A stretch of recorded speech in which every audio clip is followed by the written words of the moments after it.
Good morning class. क्षितिज भाग 2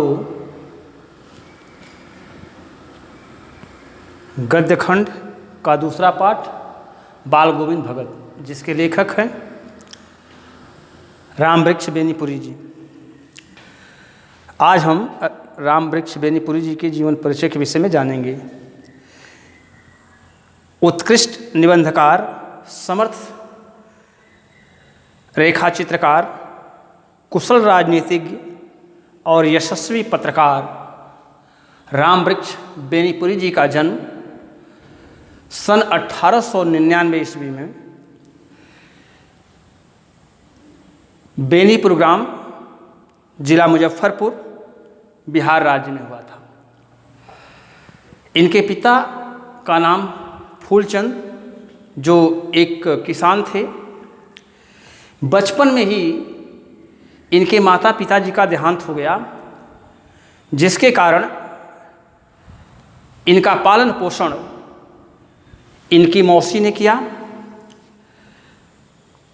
इनकी प्रारंभिक शिक्षा बेनीपुर ग्राम से हुई और प्राथमिक के बाद ये ननिहाल से आगे की पढ़ाई किए।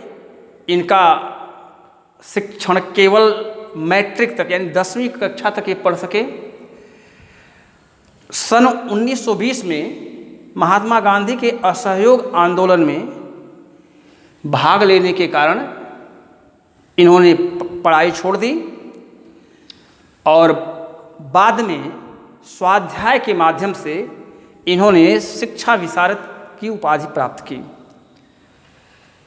रामवृक्ष बेनीपुरी जी मात्र 15 वर्ष की अवस्था में ही इनकी रचनाएं पत्र पत्रिकाओं में छपने लगी। कुशल पत्रकार, इन्होंने साप्ताहिक, मासिक पत्रिकाओं का संपादन किया। उन पत्रिकाओं में से प्रमुख पत्रिकाएं हैं तरुण भारत, किसान मित्र, बालक, युवक, योगी, जनता, जनवाणी और नई धारा। ये इनकी प्रमुख पत्र पत्रिकाएं हैं। रामवृक्ष बेनीपुरी जी साहित्य के क्षेत्र में या साहित्य की साधना, एक साथ इन्होंने राष्ट्रभक्ति यानी असहयोग आंदोलन में भी भाग लिया और दूसरी तरफ साहित्य की साधना, दोनों साथ साथ करते रहे।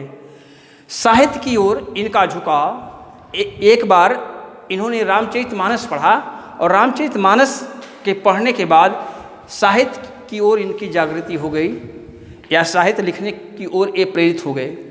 इनकी प्रमुख रचनाएं हैं रेखा चित्र में माटी की मूर्तें, लाल तारा। प्रमुख संस्मरण हैं जंजीरें और दीवारें, मील के पत्थर। इन्होंने एक कहानी लिखी जिसका नाम है चिता के फूल। उपन्यास पतितों के देश में। इनके प्रसिद्ध निबंध रहे गेहूं बनाम गुलाब, मशाल,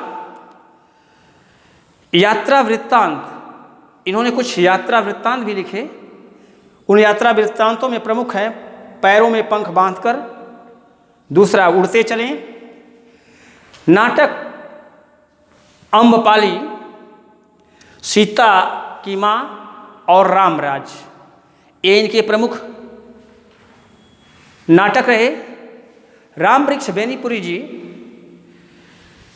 की समस्त रचनाएं, जितनी भी रचनाएं हैं, यह स्वाधीनता संग्राम से संबंधित हैं। यानी भारतीय जनमानस के अंदर स्वाधीनता की चेतना जागृत करने का काम इन्होंने किया और इनके हृदय में मनुष्य की चिंता थी। यानी यह जो मानव है किस तरह से इन अंग्रेजों के अत्याचार से परेशान है, उसे दूर करने का प्रयास इन्होंने अपनी रचनाओं के माध्यम से किया है। रामवृक्ष बेनीपुरी जी ने अपनी जो भाषा शैली प्रयोग की उस भाषा शैली में वर्णात्मक शैली,